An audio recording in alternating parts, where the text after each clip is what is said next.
The message arrived at midnight on Nexus Prime. Ambassador Velrath Sinandori was sleeping in his quarters when his personal assistant woke him with urgent news. A survey vessel in the outer reach had found something. They had found a new species. Velrath rubbed his 4 eyes and sat up slowly. His blue scales caught the soft light of his room. In his 300 years of service to the Covenant of United Species, he had seen many things. New species were discovered every few decades. It was usually a simple matter. The Covenant would send diplomats. They would explain the rules of civilized space. The new species would join, or they would be left alone to develop. Nothing complicated. But his assistant's face told him this was different. "Show me the report," Velrath said. The holographic display flickered to life above his desk. Well, he read the first few lines and felt his stomach turn cold.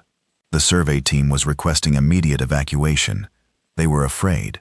The Covenant survey teams were not easily frightened. They were trained professionals who had explored the darkest corners of the galaxy. They had encountered hostile life forms, dangerous environments, and cosmic horrors that would break lesser minds. Yet here they were, begging to be rescued from a species that had only achieved faster than light travel 300 years ago. Velrath dressed quickly and made his way to the council chambers. The halls of the great building were empty at this hour, but he could see lights turning on in other sections. He was not the only one who had been woken. The Council of 12 governed the Covenant. They represented the founding species who had created galactic civilization over 10,000 years ago. They had built an empire of peace that stretched across 12 spiral arms and 4 million worlds. They had seen everything, or so they thought. When entered the chamber, 5 of the 12 council members were already present. More were arriving every minute. Grand Admiral Threx of the Vaughn military stood near the main display, his massive armored form casting long shadows across the floor. High Priestess Yenna of the Celestial Order sat in quiet meditation, her pale skin glowing faintly with inner light. Chief Scientist Morath of the Analytical Collective was already studying the data, his 8 mechanical arms manipulating multiple screens at once. "What do we know?" Velrath asked. Morath turned one of his optical sensors toward the ambassador. "The species calls itself human. They originate from a planet they name Earth, orbiting an ordinary yellow star in the outer regions of the galaxy. Their territory currently encompasses 47 star systems. They achieved interstellar travel approximately 300 standard years ago. That is not remarkable," Admiral Thrax said. His voice was deep and rumbling, like stones grinding together. "Why has this caused such alarm?" "Because nothing about them makes sense," Morath replied. He pulled up a biological scan on the main display. The creature shown was bipedal, with 2 arms, 2 eyes, and soft skin. It looked fragile, weak. Their average lifespan is 120 standard years. The chamber went silent. Wrath felt his scales tighten against his body. 120 years. That was nothing. Most civilized species lived for at least 1,000 years. The Kothmari, his own people, regularly reach 1,500. How could any species achieve space travel in such a short time? "That cannot be correct," High Priestess Yenna said softly. "A species with such short lives would never have time to develop the knowledge needed for interstellar travel. They would die before completing their education. And yet they have done it," Morath said. But that is not the most disturbing element of the report. He changed the display to show the planet Earth. "This is their home world." Velrath studied the image. It was a small, rocky planet with large oceans and varied terrain. Mountains, deserts, forests, ice caps. The axial tilt was severe, causing extreme seasonal changes. The tectonic plates were active, causing frequent earthquakes and volcanic eruptions. The atmosphere contained a gas called oxygen, which was highly reactive and potentially toxic. "This world is classified as a Category 7 death world," Morath continued. "It experiences constant environmental hazards, extreme temperature variations, massive storms. The planet itself is trying to kill everything on it at all times. No intelligent species has ever evolved on a death world." Admiral Thray said it is not possible. The survival pressures are too extreme. Creatures on such worlds must dedicate all their energy to simply staying alive. "Humans did not just evolve on this world," Mora said. They became its dominant species. They conquered every environment on it. They spread to every corner of their planet before they even developed basic technology. They did this while living only 120 years. Wrath walked closer to the display. He examined the biological data more carefully. The humans had no natural weapons, no claws, no fangs, no venom. Their skin was soft and easily damaged. They were slower than most predators. Their senses were limited compared to many species. How did they survive? He asked. We do not know, Morath admitted. Their physical form suggests they should have gone extinct millions of years ago. Instead, they became apex predators. They hunted creatures many times their size.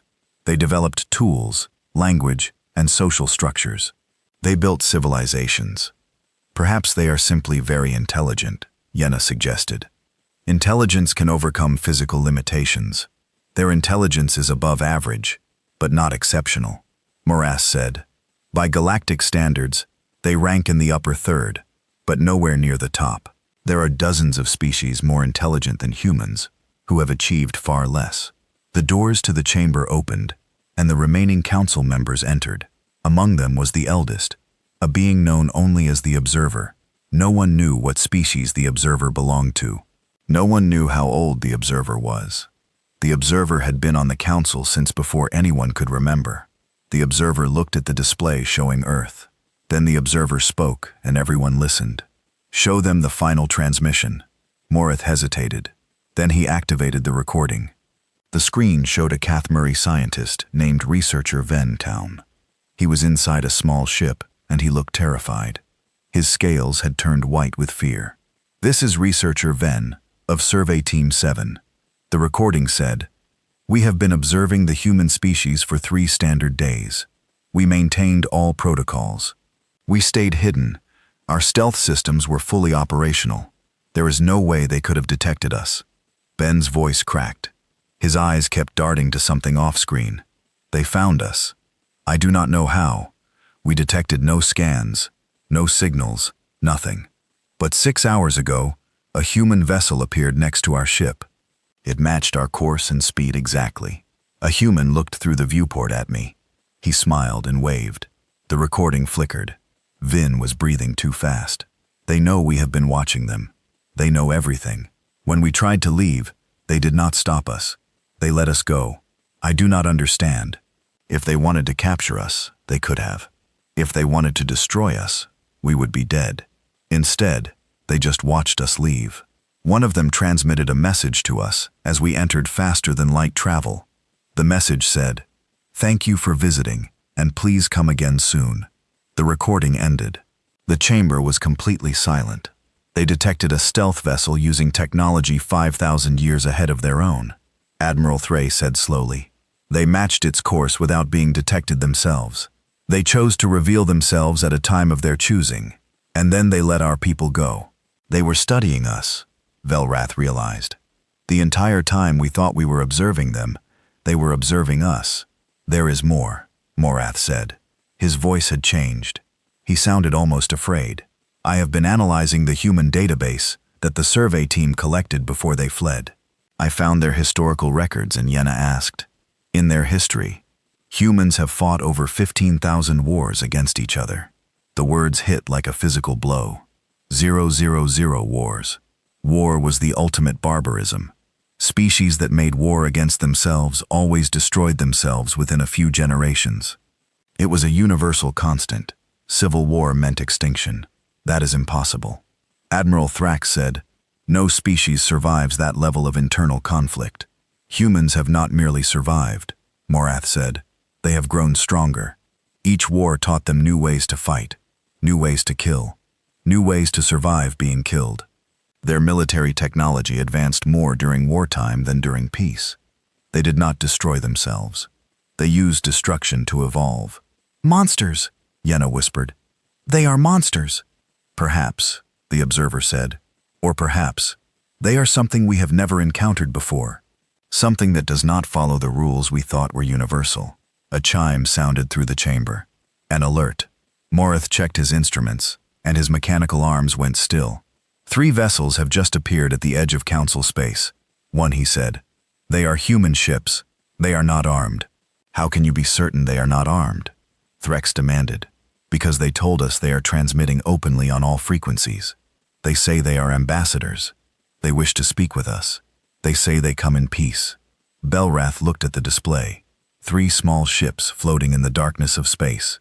They looked primitive, simple, harmless. But he knew now that nothing about humans was simple. They knew we would find them. He said they planned for this. The survey team finding them, the records we collected, even this meeting. They have been waiting for us. Then we should not keep them waiting. The observer said, let them come, let them speak. We must know what we are dealing with. And if they are hostile, Threx asked. If they were hostile, we would already be dead, the observer replied. A species that has fought 15,000 wars and survived does not reveal itself unless it chooses to. They want something from us. We must find out what. Velrath watched as the human vessels began their approach. They moved slowly, carefully, making no threatening gestures. They followed every diplomatic protocol perfectly, as if they had studied the Covenant's procedures for centuries. Perhaps they had. As the ambassador of the Kothmari people, Velro would be responsible for the initial contact. He would be the first to speak with these creatures from a death world. These short-lived monsters who had fought 15,000 wars and conquered their own extinction. These beings who had detected undetectable ships and let the Watchers go free. He thought about the human who had waved at researcher Vin through the viewport. That smile, that casual gesture, as if finding an alien species was an everyday occurrence, as if nothing in the universe could surprise them. What did you have to survive to become that calm? What did you have to overcome to smile at the unknown instead of fearing it? Belroth did not know, but he was about to find out. The council voted to allow the human vessels to dock at Nexus Prime. The vote was not unanimous. Several members wanted to destroy the ships before they could get any closer, but the observers' words had convinced enough of them. If humans wanted war, they would not have announced themselves. They would have attacked without warning, the way they had apparently attacked each other 15,000 times throughout their history. The fact that they were asking for permission, following protocols, being polite, meant something. It meant they had a plan, and desperately wanted to know what that plan was. He stood in the docking bay as the first human ship touched down. The vessel was smaller than he had expected, designed for efficiency rather than comfort. The hull was covered in strange markings that his translator identified as a language called English. The door opened. 5 humans walked out. They were shorter than Velrath had expected, barely reaching his shoulder. Their skin came in different shades from pale pink to deep brown. Their hair was various colors as well. They wore simple clothing with no visible weapons. They were smiling. The leader of the group was a female with dark hair and bright eyes. She walked forward with complete confidence, as if she belonged here. As if she had always belonged here.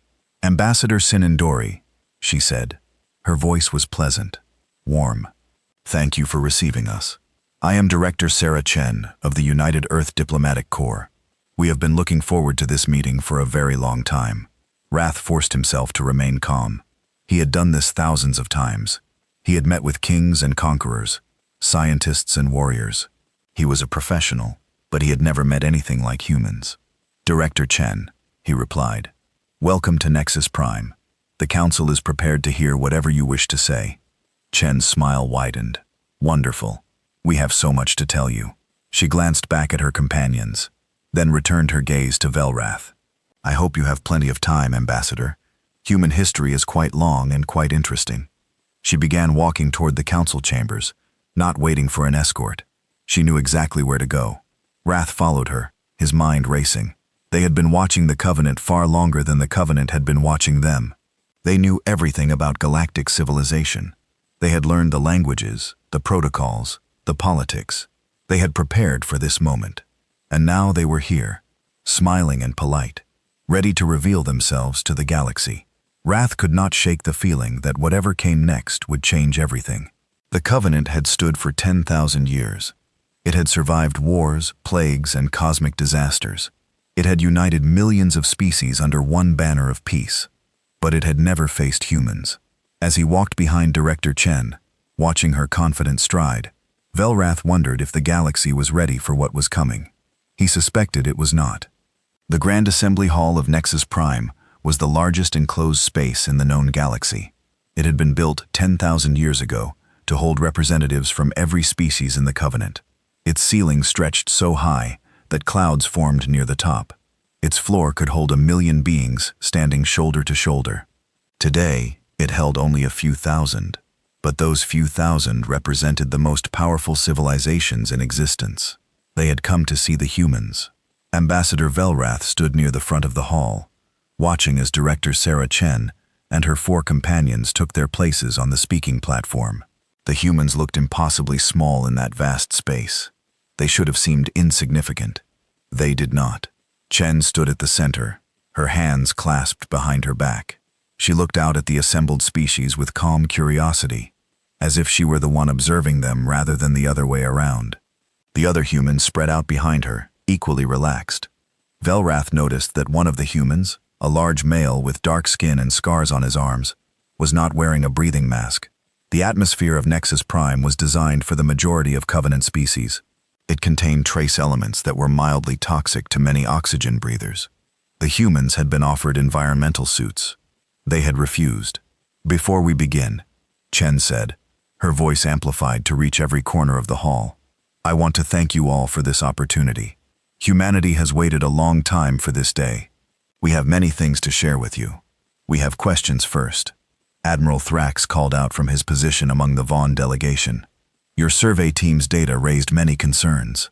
"Of course," Chen replied. "We expected questions. Please ask whatever you wish.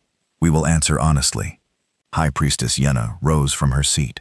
Her pale form seemed to glow in the hall's lighting. "The data we collected indicates your species has an average lifespan of only 120 standard years. How is this possible? How do you achieve anything in such a short time?" Chen's expression did not change. "The data is correct. 120 years is actually quite long for us. A few centuries ago, our average lifespan was less than 40 years. A murmur ran through the hall. 40 years. Some of the species present took longer than that to complete basic education. "We achieve things quickly because we must," Chen continued. "We do not have the luxury of time. Every human knows that their life is short. This makes us value each moment. It makes us work faster, think harder, push further. We cannot wait for solutions. We must find them now, or we will die before they come." "But knowledge," Yen pressed, "the accumulation of wisdom across generations. How do you pass on what you learn?" "We write everything down," Chen said simply. "We invented writing thousands of years ago, specifically because we knew we would die and forget. Every generation records what it learned, so the next generation can start where they left off. We do not rely on individual memory. We rely on collective memory, books, databases, schools. We teach our children everything we know as fast as we can, because we know we will not be there to teach them forever." The human with the scars shifted slightly. Velrath noticed that despite standing still, the man's eyes never stopped moving. He was tracking every being in the hall, cataloging threats, planning responses. It was a soldier's habit, the kind of habit that came from fighting many battles. "Your homeworld," Chief Scientist Morass spoke up. His mechanical arms gestured toward a holographic display of Earth. "Our analysis classifies it as a Category 7 death world. Extreme environmental variance, tectonic instability, toxic atmosphere, predatory megapa. How did your species survive?" Chen actually laughed. It was a warm sound. "Genuine?" "That is a complicated question, Chief Scientist. The short answer is that we almost did not. Many times. Let me explain." She gestured, and the holographic display changed. It showed a timeline of Earth's history. 4 billion years ago, our planet formed from cosmic dust. For most of that time, it was completely hostile to complex life. The atmosphere was poison. The surface was volcanic. Meteors struck constantly. Life began in the oceans, simple cells that slowly evolved over billions of years. Our ancestors were prey animals, small, weak, hunted by everything larger than them. The display showed primitive humans, barely recognizable. They were thin, frightened creatures, huddled in caves while predators prowled outside. We had no claws, no fangs, no venom, no armor. Our bodies were soft and easily damaged. We were slower than the creatures that hunted us. Our senses were weaker. By every measure, we should have gone extinct. Then how did you survive? Threx demanded. We cheated, Chen said. We invented cheating. We could not outrun predators, so we learned to make traps. We could not outfight them, so we made weapons. Rocks at first, then spears, then bows, then guns. Each generation invented new ways to kill things bigger than themselves. She paused, letting her words sink in. But weapons were only part of it. We also learned to work together. 1 human is weak. 10 humans are dangerous. 100 humans can bring down any predator on our world. We formed tribes, then villages, then cities. We shared knowledge. We protected each other. We became the most dangerous pack hunters our planet had ever seen. The display changed again. It showed humans spreading across Earth, colonizing every environment. Deserts, mountains, frozen wastelands, tropical jungles. They adapted to each one. Our bodies could not change fast enough to match our environments, Chen explained. So, we changed our environments to match our bodies. Too cold, we made fire. We made clothes from the skins of animals we killed. Too hot, we dug wells for water. We built shelters from the sun. No food. We invented farming. We domesticated animals. We bent our entire planet to our will because we refused to die. Ambassador Velrath felt his scales tighten. There was something disturbing about the way Chen spoke. Not threatening exactly, but intense. She was describing survival as if it were a war, and every human had been a soldier since birth. Your adaptation is impressive, Morass said, but it does not explain your rapid technological advancement. Even accounting for your short lifespans and collective knowledge systems, your progress is abnormally fast. Chen's smile faded slightly. You are correct. Our survival instincts alone do not explain our technology. There is another factor. She looked out at the assembled species. Her expression was unreadable. Competition, she said, specifically war. The hall went silent. Wrath saw several ambassadors shifting uncomfortably. War was not discussed openly in civilized space. It was considered barbaric, primitive. Species that made war eventually destroyed themselves. Everyone knew this. According to our records, Chen continued, humanity has fought approximately 15,400 wars throughout our history. This number does not include minor conflicts, rebellions, or border skirmishes. Only major organized warfare between significant populations. A Keithmari ambassador near Velrath made a choking sound and collapsed. Medical personnel rushed to assist. Chen watched with what appeared to be genuine concern, then continued. I understand this is disturbing to you. It is disturbing to us as well. War is terrible.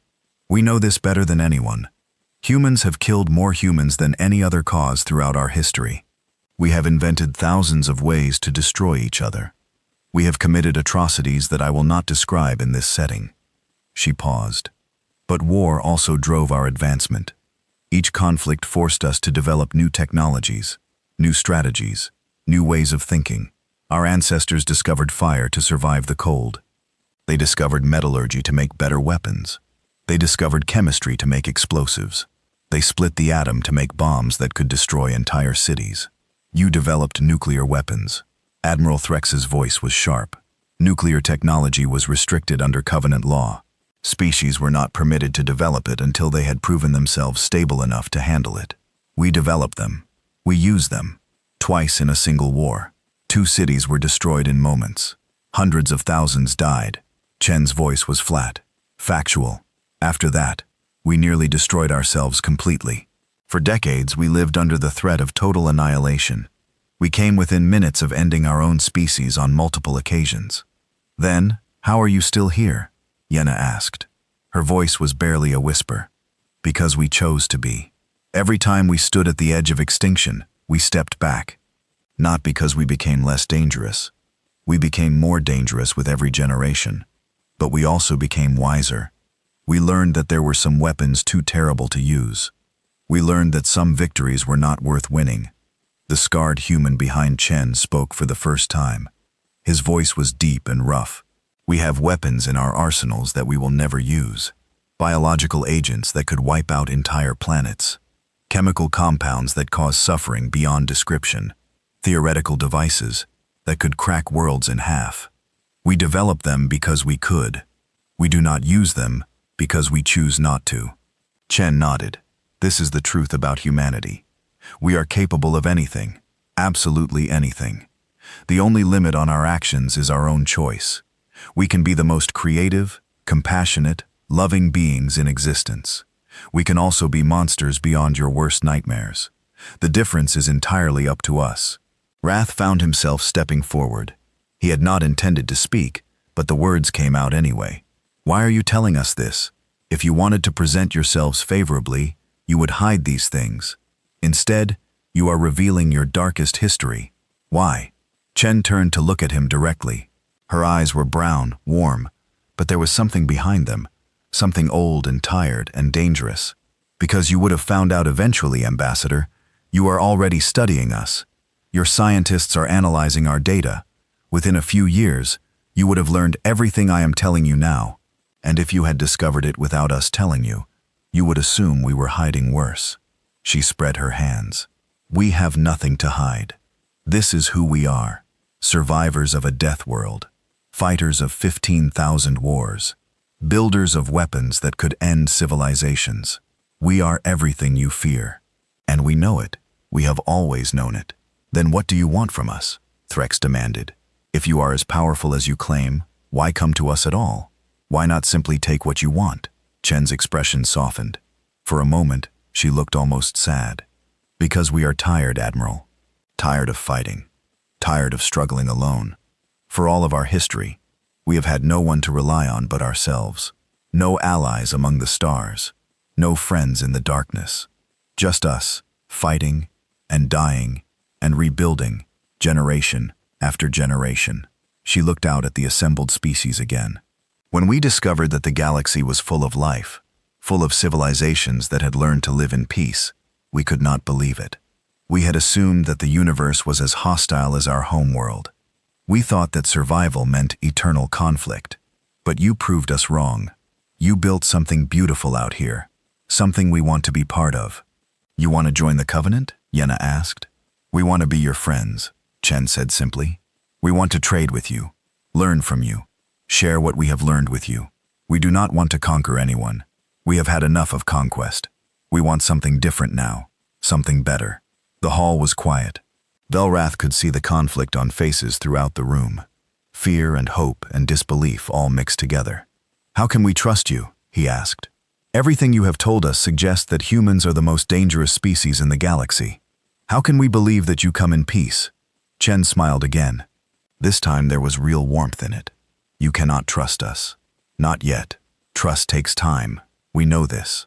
All we ask is that you give us the chance to prove ourselves. Watch us, study us, test us. We will submit to whatever evaluation you require.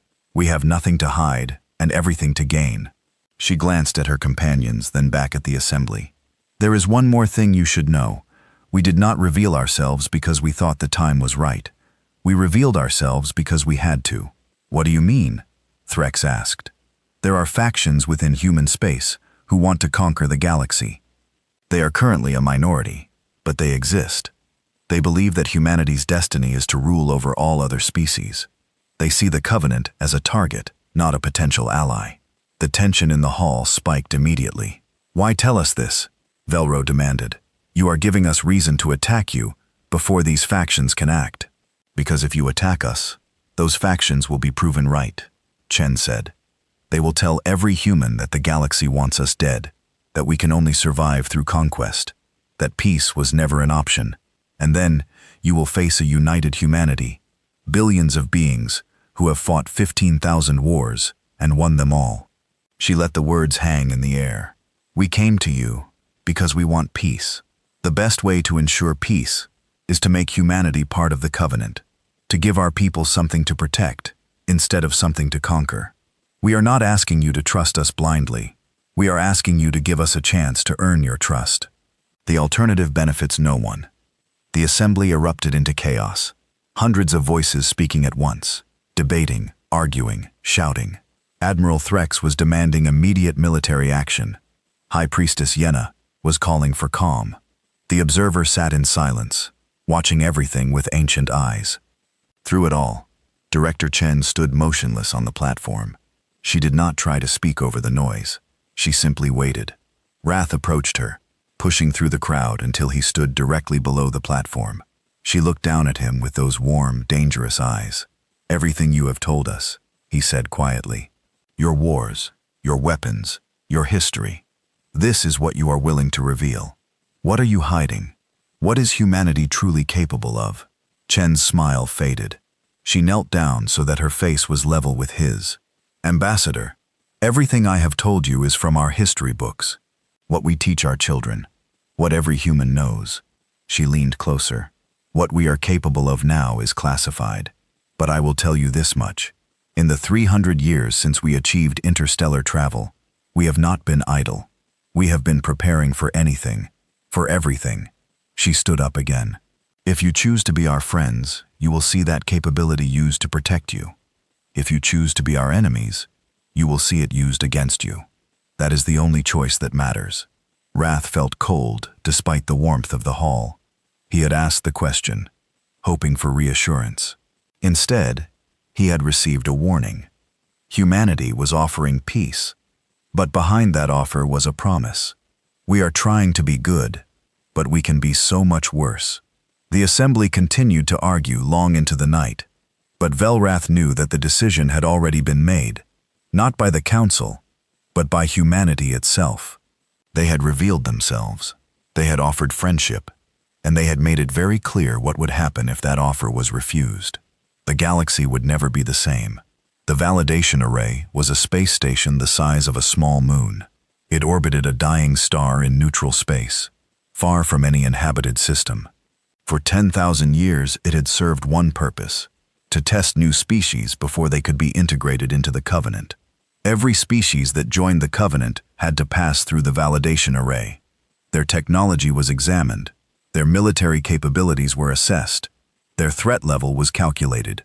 This allowed the Council to know exactly what they were dealing with before granting membership. No species had ever exceeded a Class 4 threat rating.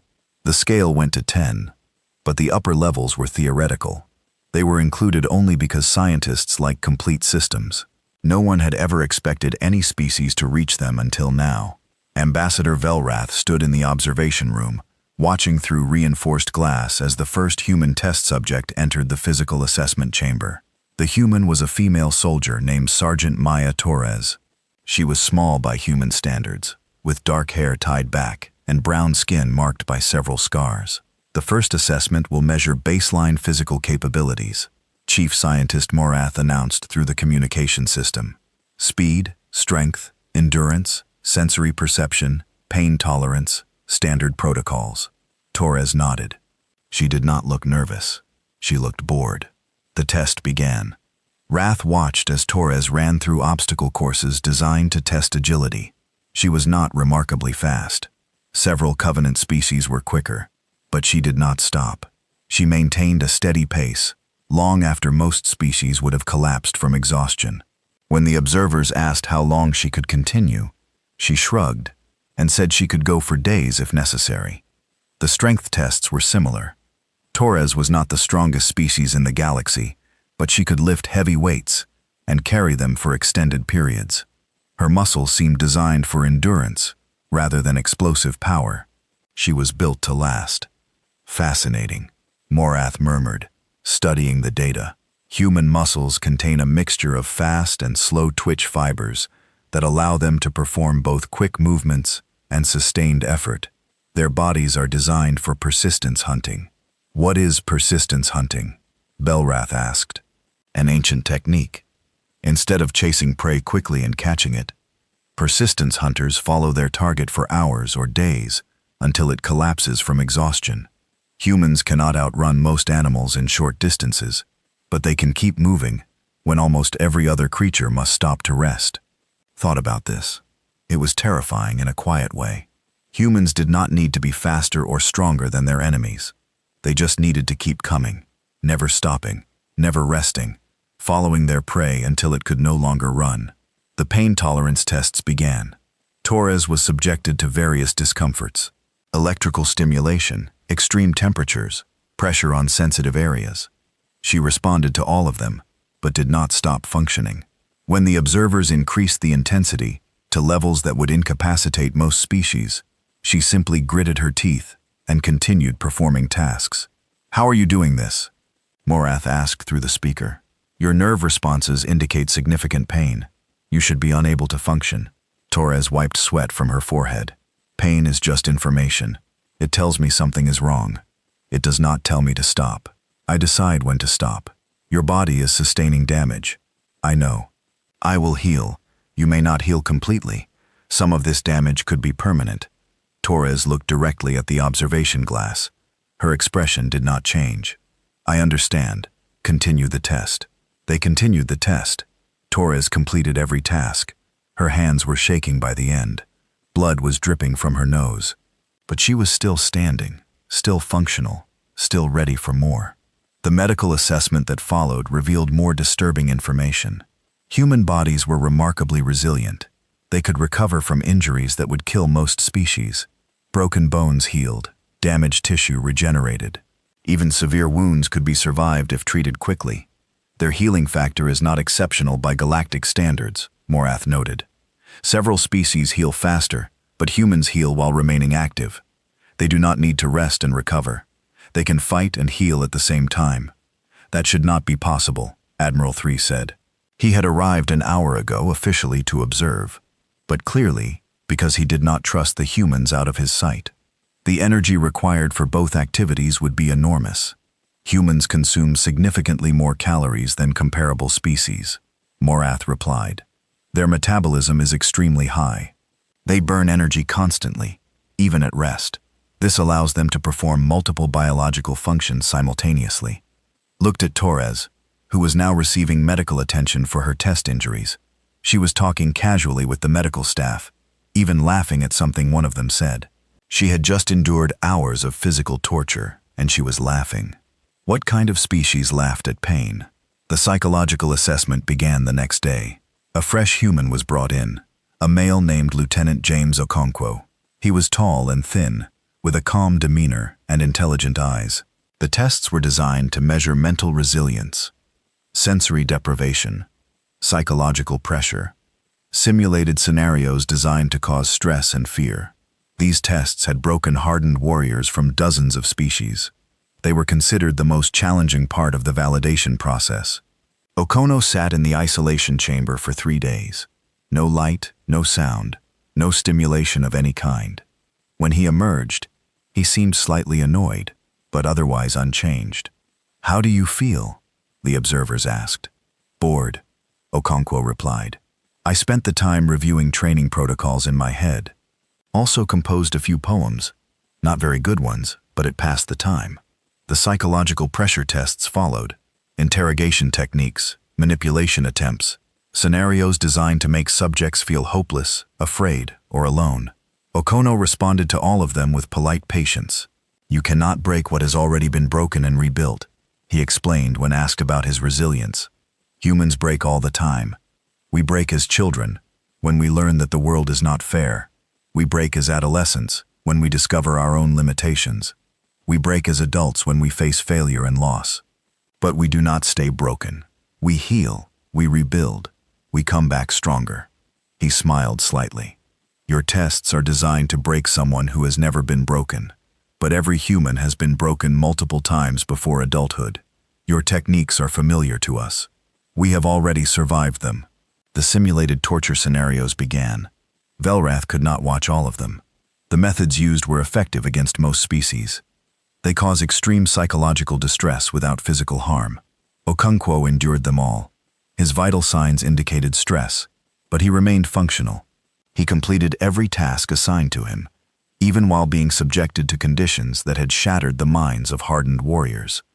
When asked how this was possible, he gave the same answer Torres had given. "Pain is information. Fear is a warning. They tell me that something is wrong. They do not tell me what to do about it. That is my choice. I choose to continue." The technological assessment was conducted on the third day. Director Chen herself presented this portion, along with several human scientists and military advisors. "We will demonstrate a selection of our current military capabilities," Chen announced. "We want to be transparent about what humanity can do. However, I must note that some of our technologies are classified. We will not reveal everything." "Why not?" Threx demanded. "Because there are some weapons we hope never to use. Demonstrating them serves no purpose except to frighten you. We are here to build trust, not fear." Threx looked skeptical, but he did not argue. The demonstrations began with standard military technology. Human weapons were effective, but not exceptional. Their ships were fast, but not the fastest. Their shields were strong, but not the strongest. By galactic standards, they seemed to be a mid-tier military power. Then Chen showed them the special technologies. Human biological weapons could target specific genetic sequences. They could create plagues that killed only one species, while leaving all others unharmed. They could modify viruses to spread through populations before activating, ensuring maximum infection before symptoms appeared. Human chemical weapons caused suffering that could not be described in polite company. They attacked nervous systems, caused hallucinations, triggered extreme pain responses. Some of them could keep a victim alive and conscious for weeks, while their bodies slowly dissolved. Human psychological weapons could break minds without physical contact. Propaganda systems, information warfare, techniques for manipulating entire populations into acting against their own interests. And then there were the weapons Chen would not demonstrate. "These are theoretical technologies," she said, gesturing to a list on the display. "We have the scientific understanding to build them. We have chosen not to." The list included planet crackers, star killers, dimensional weapons that could erase matter from existence, devices that could create black holes or manipulate gravity at a fundamental level. "You have the capability to destroy stars?" Morath asked. His mechanical arms had gone completely still.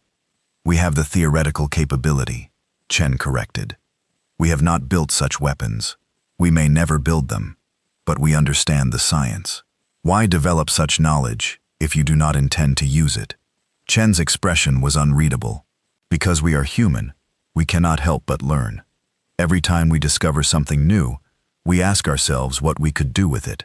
Usually, the answer includes at least one way to use it as a weapon. It is how our minds work." She paused. "We have learned to separate what we can do from what we should do. Our scientists develop technologies. Our ethicists decide whether those technologies should be used. Our governments enforce those decisions. It is not a perfect system. Sometimes mistakes are made, but it has kept us from destroying ourselves. So far, the final assessment was a practical combat exercise. Human soldiers would face Covenant training robots in simulated combat. The robots were programmed to match any opponent, adjusting their difficulty to provide a fair test. Wrath expected the humans to perform well. He did not expect what he actually saw. The human soldiers moved like nothing he had ever witnessed. They did not fight individually. They fought as a unit, each soldier covering the others, communicating through hand signals and brief words. They adapted to every situation instantly, changing tactics mid-battle without discussion. The robots increased their difficulty. The humans adapted again. The robots tried new strategies. The humans countered them. No matter what the robots did, the humans found a way to respond. "They are learning in real time," Morath observed. "Each soldier is analyzing the robot's patterns and sharing information with the others. They are essentially functioning as a single organism with multiple bodies. That is called squad tactics." The scarred human whose name Belroth had learned was Commander David O'Laren, said from beside him, "We have been perfecting it for thousands of years. Each soldier is an individual, but in combat, we become something more, something connected. Your soldiers trust each other." "Absolutely," Belroth noted. "They have to. In combat, there is no time for doubt. You trust your squad members with your life, or you die. It is that simple." The combat exercise ended with the humans victorious. The training robots had been pushed to their maximum difficulty level, and still lost. The human soldiers were battered and exhausted, but they were alive and functional. The assessment was complete. Wrath stood in the observation room as Morath compiled the final report. The chief scientist's mechanical arms moved slowly, as if he did not want to finish. "What is the threat rating?" Threx demanded. Morath was silent for a long moment. "Class 12. The room went cold. "The scale only goes to 10. Thray said, "I am aware the humans exceed our maximum classification. Their physical resilience, psychological stability, adaptive capabilities, and technological potential all surpass our highest parameters. I had to create new categories to accurately represent their threat level." He turned to face the Admiral. "Humanity is the most dangerous species we have ever encountered. They are not the strongest, the fastest, or the smartest, but they are the most adaptable, the most persistent, the most creative in finding new ways to survive and new ways to kill." He paused. "In everything we have seen, they have been holding back." Director Chen admitted as much. "There are weapons they will not show us, capabilities they will not demonstrate. What we have observed is what humanity is willing to reveal. Their true potential is unknown." Admiral Threx's massive form was trembling with rage or fear. Velrath could not tell. "What do we do?" the Admiral asked. Morath's optical sensors dimmed slightly. "In a Kethmari, it would have been a sign of exhaustion. I do not know. If we attack them, we face a species that has won 15,000 wars. If we leave them alone, they will continue to advance, becoming more dangerous with each generation. If we try to befriend them, we must trust that they are sincere about wanting peace." He looked at his data one more time. "There is one more thing. During the psychological assessments, we asked the human subjects what they feared most. Their answers were consistent across all individuals." "What did they say?" Belroth asked. "They said they feared themselves. They feared what they might become if they stopped trying to be good. They feared the monster that lives inside every human, waiting for permission to emerge." Morath's mechanical arms went still. "They are not asking us to trust them. They are asking us to help them stay human. They want allies, friends, reasons to remain civilized. Without those things, they are afraid of what they might do." The room was silent. Outside, the dying star cast red light across the validation array. In the distance, 3 human ships waited patiently for the results of their assessment. Wrath thought about everything he had seen. The endurance, the resilience, the capacity for violence held in check by nothing but willpower and choice. Humanity was terrifying, but not because they were monsters. They were terrifying because they knew exactly what they were, and they were trying so hard to be something better. The question was whether the galaxy would help them succeed or push them toward the darkness they feared. Wrath hoped the Council would choose wisely, because if they did not, he had seen what humans could do when they decided to stop being good, and he never wanted to see it again. The news spread across the galaxy like fire through dry grass. Class 12, a threat level that did not exist until humans made it necessary. Within hours of the assessment results being released, panic began. Ambassador Velrath watched the chaos unfold from his office on Nexus Prime. Reports flooded in from every corner of Covenant space. Stock markets were crashing. Military forces were mobilizing. Governments that had been stable for millennia were suddenly facing civil unrest as their populations demanded answers. The Council of 12 had fractured completely. Admiral Threx led the faction demanding immediate military action. They wanted to strike humanity before it could grow stronger. They argued that waiting would only give humans more time to prepare. Better to face them now when they were still relatively weak, than later when they might be unstoppable. High Priestess Yenna led the opposing faction. They argued that attacking humanity would be suicide.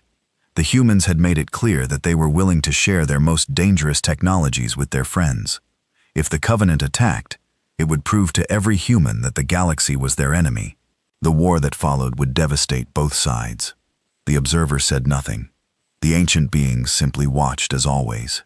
Meanwhile, the human delegation remained on Nexus Prime.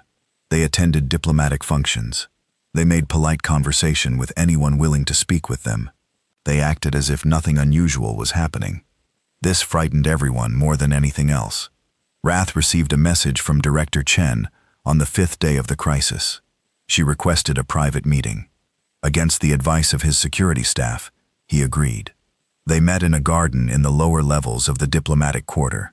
It was designed to soothe, filled with plants from 100 worlds. Water flowed through artificial streams. Birds from various planets sang in the artificial trees. Chen was already there when Velrath arrived. She was sitting on a stone bench, looking up at the simulated sky. She seemed smaller here, away from the grand halls and formal settings, almost fragile. "Thank you for coming, Ambassador," she said without turning around. "I know this was a risk for you." Velrath sat on a bench across from her. "You said you wanted to speak privately. What did you want to discuss?" Chen finally looked at him. Her eyes were tired.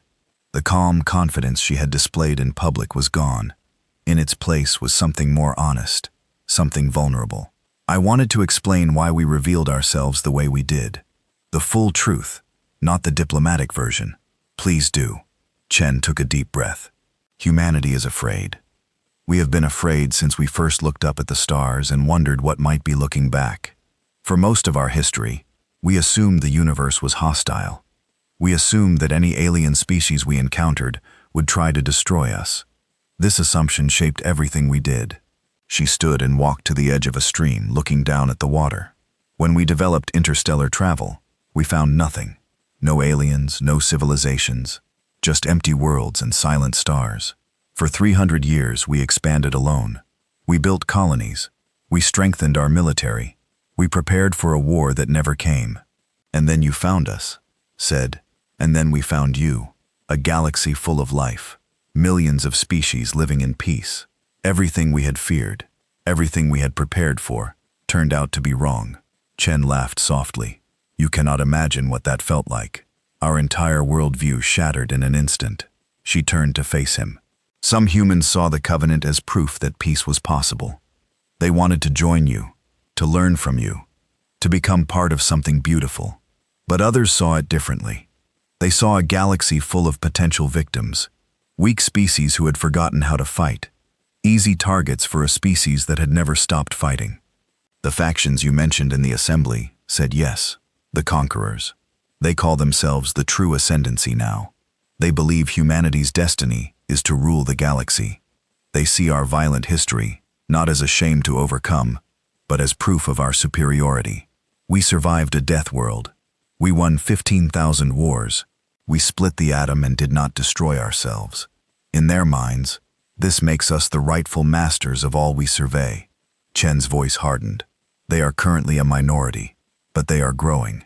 Every day they recruit more followers. Every day they become more powerful, and they are watching this crisis very carefully. If the Covenant attacks us, they will be proven right. Every human who wanted peace will have to admit that the galaxy sees us as enemies, and then the true ascendancy will have all the support they need." Wrath felt cold, despite the warmth of the garden. "So this was all a gamble. You revealed yourselves hoping the Covenant would choose peace instead of war. It was the only option that did not lead to disaster," Chen said. "If we had hidden ourselves, you would have found us eventually, and you would have found a divided humanity, some wanting peace and some wanting war. You would have seen us as an uncertain threat and acted accordingly." She sat back down on her bench. "By revealing ourselves openly, by sharing our history and our capabilities, we force both sides to make a choice. The Covenant must decide whether to attack us or welcome us. Humanity must decide whether to trust the galaxy or conquer it. There is no middle ground anymore, no room for uncertainty. You are gambling with the fate of billions." Said, "I am gambling with the fate of trillions," Chen corrected, "including every human who will ever be born. Do you think I do not feel that weight? Do you think I sleep well at night?" She looked at him directly. "I carry the future of my species on my shoulders, Ambassador. Every word I say, every decision I make, could determine whether humanity becomes a force for good in this galaxy, or a plague that destroys everything it touches. Some days I can barely breathe under that pressure." Velrath studied her face. He had centuries of diplomatic experience. He had learned to read beings from hundreds of species. And right now, everything he saw told him that Chen was telling the truth. "Why are you telling me this?" he asked. "I am just one ambassador among thousands. Because you asked me a question during our first meeting. You asked what humanity was hiding, what we were truly capable of. I could not answer you then, not in public, but I can answer you now. She leaned forward. What humanity is truly capable of is anything. Absolutely anything. We have no natural limits. Our biology does not restrict us. Our psychology does not restrict us. Our culture does not restrict us. We can become saints or monsters, builders or destroyers. The only thing that determines which path we take is choice. Her voice dropped to almost a whisper. Do you know what the most frightening thing about humans is? Ambassador, it is not our weapons. It is not our resilience. It is not our capacity for violence. The most frightening thing is that every single human knows this about themselves. Every one of us carries a monster inside. Every one of us has looked into the darkness of our own soul and seen what we could become. She paused. We do not fear you. We do not fear the Covenant or its military or its technology. We fear ourselves. We fear what we might do if we decide that being good is not worth the effort. We fear the day when we stop trying to be civilized and let the monster out. Velro did not know what to say. He had negotiated with tyrants and madmen. He had faced down threats from species that wanted to destroy everything he held dear. But he had never encountered anything like this. A species that was terrified of its own potential. A species that built its entire civilization around controlling the darkness within. You want our help, he finally said. Not our submission. Not our fear. You want us to give you reasons to stay human. Chen nodded slowly. We need friends. Ambassador. Not subjects. Friends who will remind us why peace matters. Friends who will give us something to protect instead of something to destroy. Friends who will help us be better than our nature. She stood up and walked to stand directly in front of him. I cannot promise that humanity will always choose wisely. We have failed before. We will fail again, but I can promise that we will try every day, every generation. We will try to be good. All we ask is that you give us the chance. Before could respond. His communication device activated. Emergency transmission. Priority 1. He answered it. The face of a council aide appeared, pale and frightened. Ambassador, you must return to the council chambers immediately. There has been an attack. What attack? Where? A human battle group has crossed into Covenant space. They have attacked a civilian station in the Veritas system. 3 million souls are at risk. Wrath felt his heart stop. He looked at Chen. Her face had gone white. The true ascendancy, she whispered. They move faster than we expected. Director Chen, you must come with me, Belrath said. The council will demand answers. I know. Chen's voice was flat, controlled, but her hands were shaking. I know. They walked through the gardens together, neither speaking. Velrath's mind was racing. Everything Chen had told him, all her explanations and reassurances, suddenly seemed hollow. The monsters had slipped their leash. Humans were attacking civilians. The nightmare scenario was unfolding. When they reached the council chambers, chaos had already erupted. Admiral Threx was shouting orders to his fleet commanders. Yenna was attempting to coordinate evacuation efforts.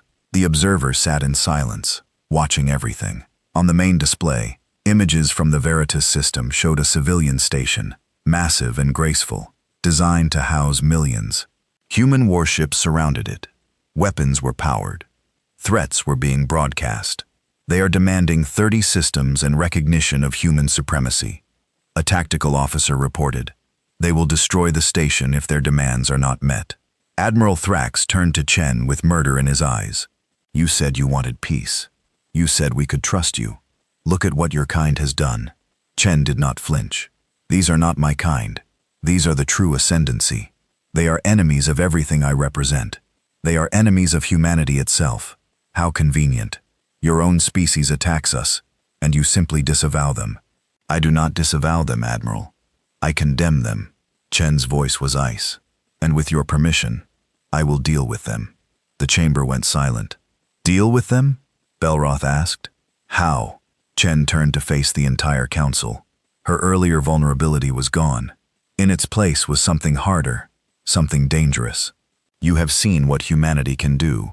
Our tests, our demonstrations, our weapons. But you have not seen what we do to our own kind when they threaten innocence.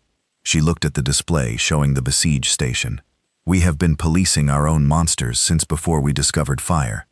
Every society, every civilization, every nation humanity has ever built has included mechanisms for controlling our worst impulses, laws, prisons, executions.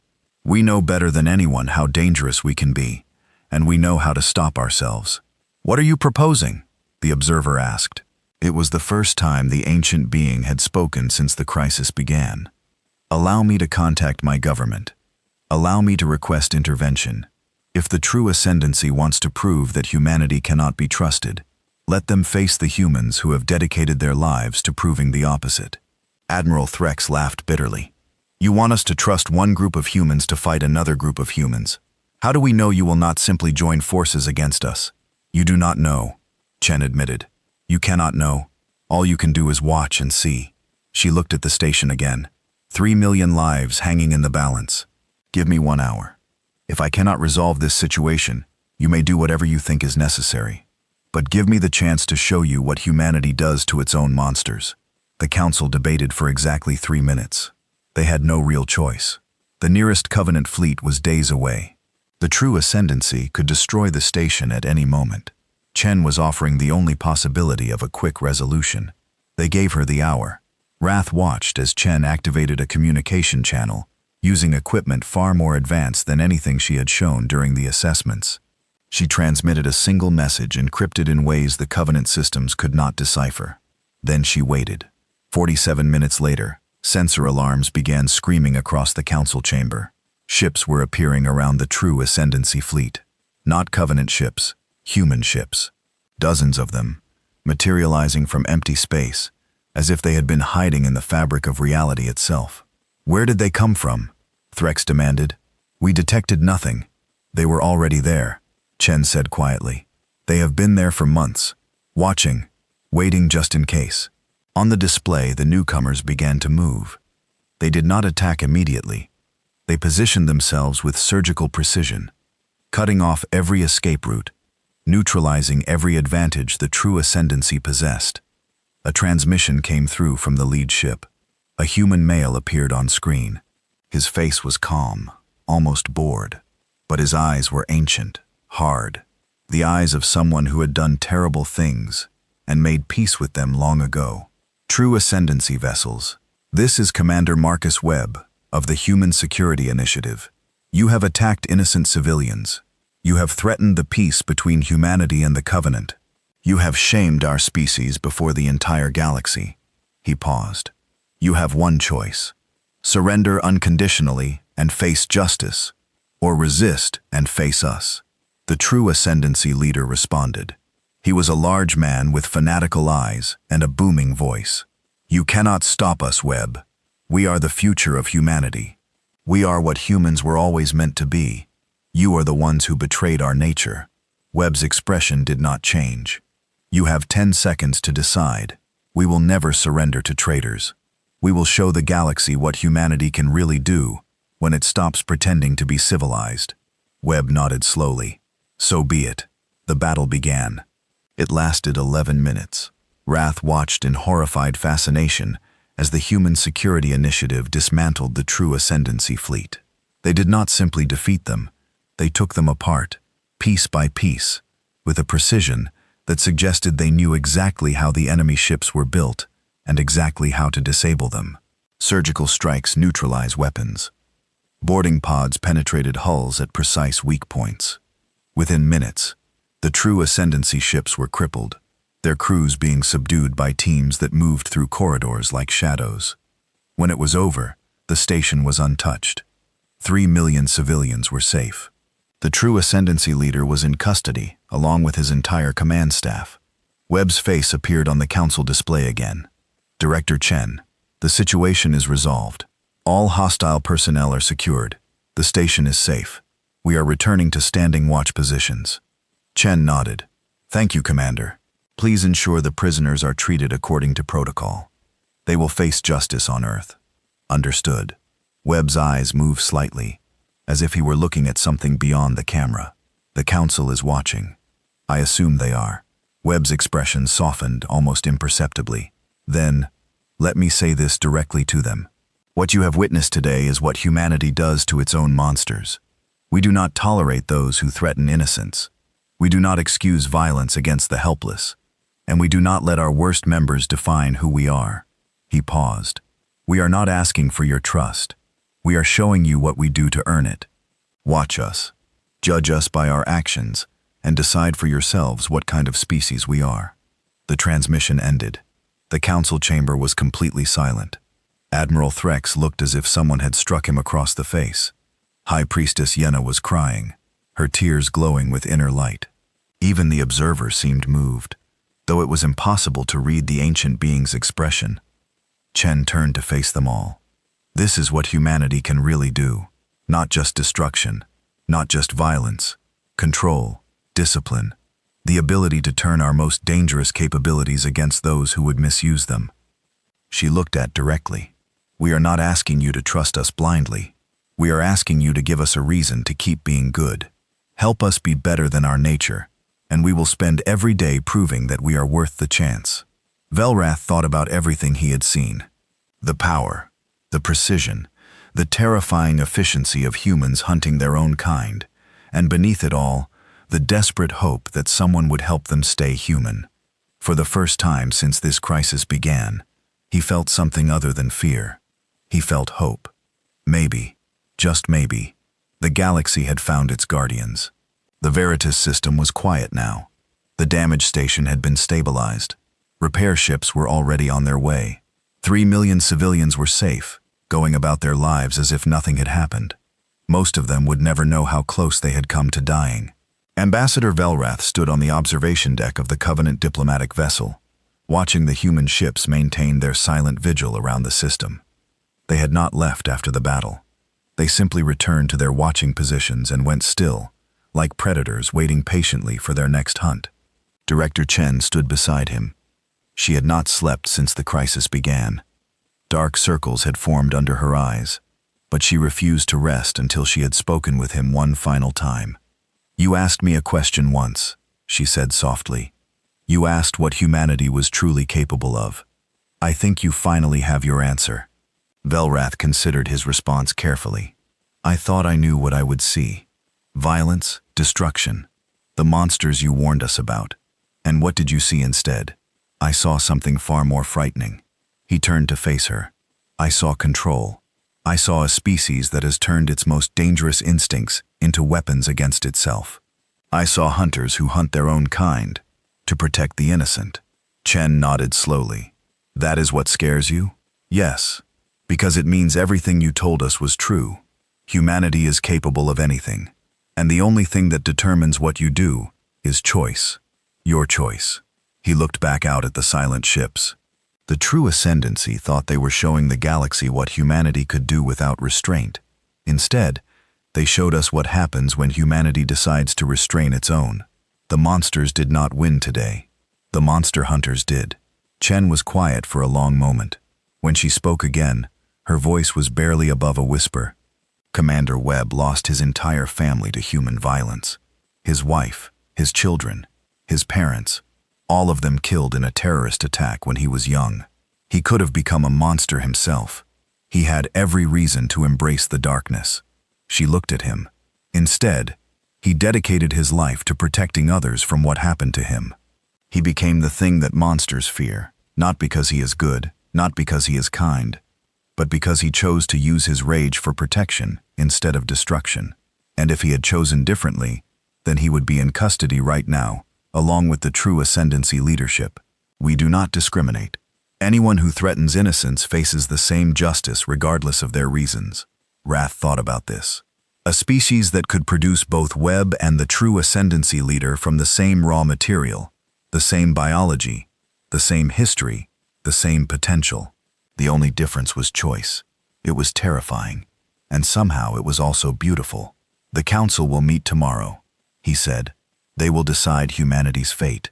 Or rather, they will decide how the Covenant responds to humanity. I know. I have been preparing my final statement. What will you say?" Chen smiled tiredly. "The truth. Nothing more, nothing less." The council chamber was full when Chen took the speaking platform the next day. Every representative who could attend was present.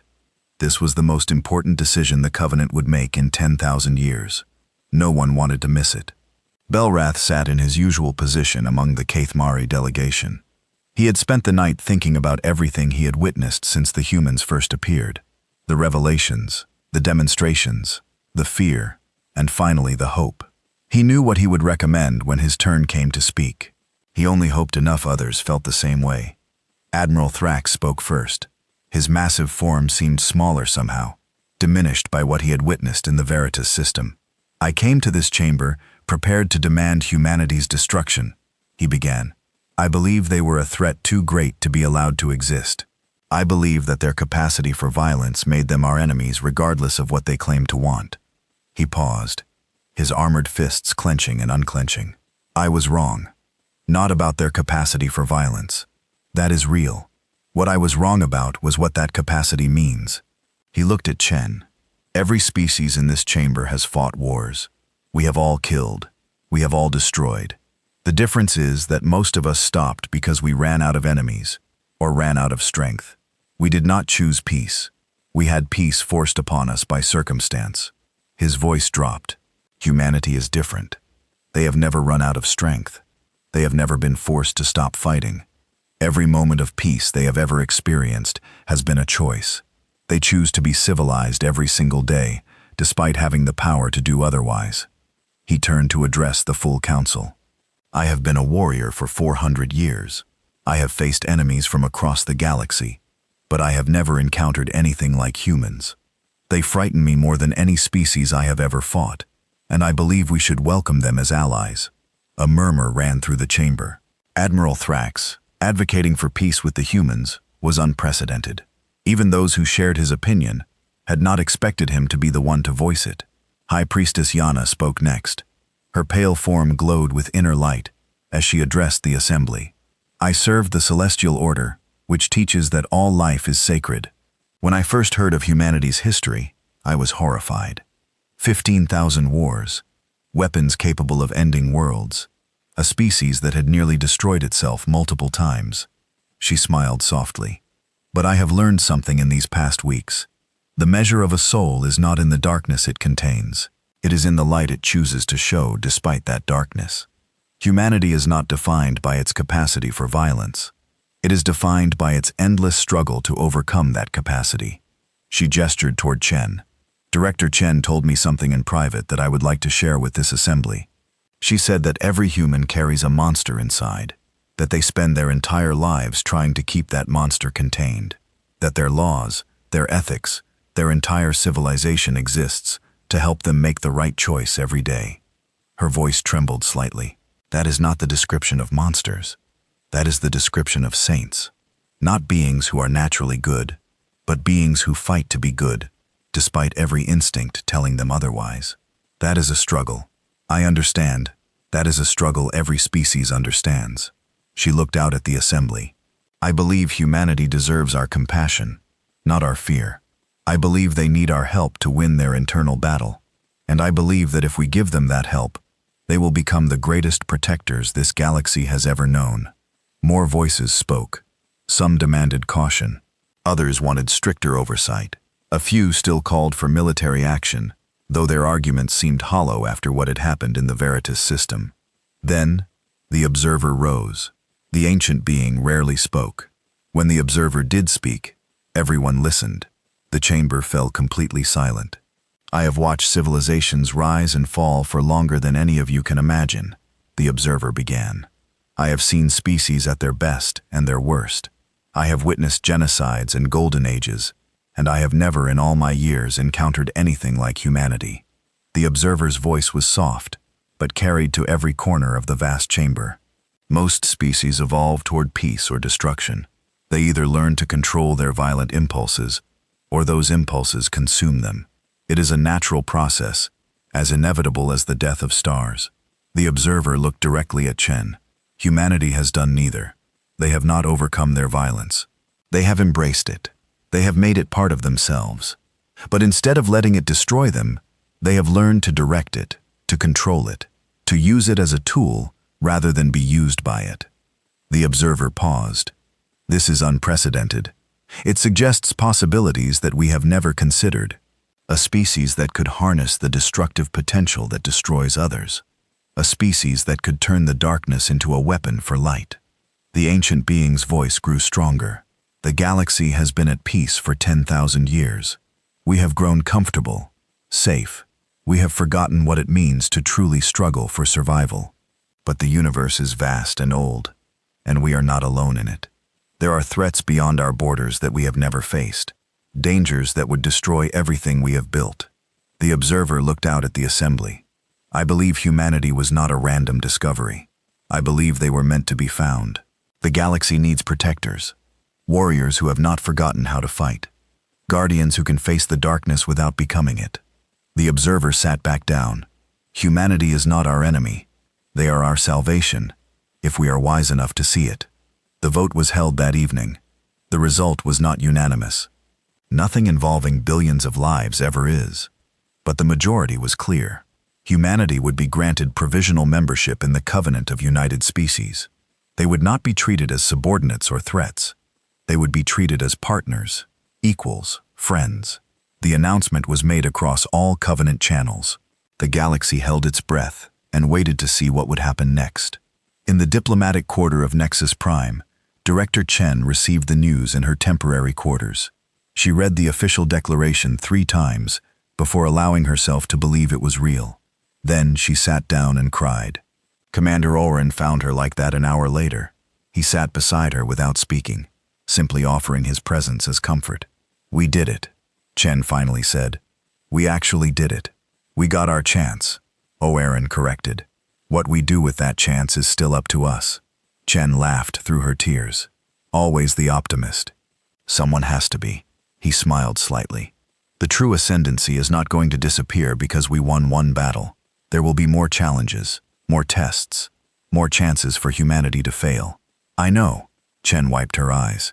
But for the first time in my life, I believe we might succeed. We have friends now, real friends. A galaxy full of species who see us not as monsters, but as people. Damaged, dangerous people, but people nonetheless. She looked out the window at the alien city spread before her. That matters more than any weapon we could ever build. It gives us something to protect, something worth being good for. Ambassador found her there several hours later. The sky had darkened, and the lights of Nexus Prime glittered like stars against the blackness. Director Chen, he said, I wanted to congratulate you personally, and to thank you. Chen turned to face him. Her eyes were still red from crying, but she was smiling. Thank me for what? For trusting us, for believing that we could see past our fear and recognize what humanity truly is. Many would have assumed we were too blind or too cowardly to make the right choice. I never doubted you, Ambassador. I doubted us, humanity, whether we could convince you that we were worth saving. Velra stepped closer. You did not need to convince us. You showed us with your honesty, your vulnerability, your willingness to face your own darkness in front of strangers. He reached out and touched her hand, a gesture of connection used by his people. My final report to the Council contains one recommendation above all others. In the event of existential threat to the Covenant, humanity should be contacted first, not as soldiers for hire, not as weapons to be pointed at our enemies, as protectors, guardians, friends who will fight for us, because they have chosen to, not because they must. Chen's smile widened. That is quite an honor. It is quite a responsibility. Velrath's voice grew serious. There will be those who expect humanity to solve all our problems, to face every danger, to be our shield against the darkness. They will forget that you are people too, with your own struggles and limitations. We are used to carrying burdens, Chen said. It is what we were built for, perhaps, but you do not have to carry them alone anymore. He squeezed her hand gently. That is what friendship means, sharing the weight, trusting others to help when you stumble, allowing yourself to be supported as well as supporting. Chen looked at him for a long moment. Then she nodded slowly. Thank you, Ambassador, for seeing us, for understanding. Thank you, Director, for giving us the chance to understand. 6 months later, the formal ceremony was held. Humanity was officially welcomed into the Covenant of United Species. The Grand Assembly Hall was filled to capacity. Representatives from every member species watched, as Director Chen signed the historic documents. The celebrations lasted for weeks. Across the galaxy, humans and aliens met for the first time. There were misunderstandings. There were conflicts. There were moments when it seemed like the whole experiment might fail. But there were also moments of connection, of understanding, of friendship forming between beings who had never imagined finding common ground. Watched it all with a mixture of hope and caution. He knew the road ahead would not be easy. Humanity was still dangerous, still capable of the violence that had defined their history. The true ascendancy was not destroyed, only weakened. Other challenges would arise. But he also knew something else now, something that had been missing from his understanding of the universe. Monsters were real. They existed in every species, in every heart, in the darkness of every soul. The galaxy was not as safe as he had believed. But there were also monster hunters, beings who had looked into their own darkness and chosen to fight it. Beings who used their capacity for violence to protect the innocent instead of preying on them. Humanity was both, and somehow impossibly, they had chosen to be guardians rather than destroyers. In his final report, Velrath wrote words that would be studied for generations to come. We spent millennia fearing what lurked in the dark between stars. We were right to fear. But we were wrong about what we would find. Humans are not the monsters we imagine. They are far worse and far better. They are the monsters who chose to guard the light. He paused, considering his next words carefully. May the cosmos have mercy on any who threaten what humanity has chosen to protect, because humans will not. He looked out at the stars, knowing that somewhere among them, human ships kept their silent vigil, watching, waiting, ready to face whatever threats might come. The galaxy had found its protectors.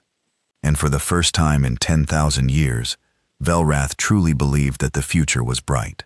Not because danger had disappeared, it never would, but because there were now beings who would stand against that danger, who would fight for peace with all the ferocity that had once been reserved for war.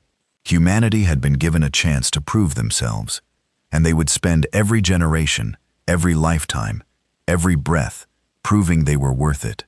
That was the promise they had made. That was the choice they made every day. And that made all the difference.